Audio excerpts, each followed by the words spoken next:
ইয়ামিন, ইয়ামিন, ও ইয়ামিনের মা, ঘরে আছো? এই তো আমরা। কি গো, কোনো কাজ টাজ পেলে? এরকম হলে তো দিন আর চলবো না।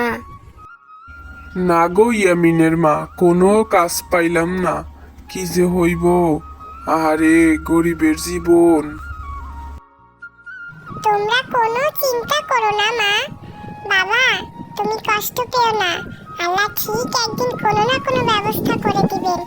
আর আমি তো পড়াশোনা করছি, ইনশাআল্লাহ আমি একদিন অনেক বড় হব, অনেক বড় চাকরি করব।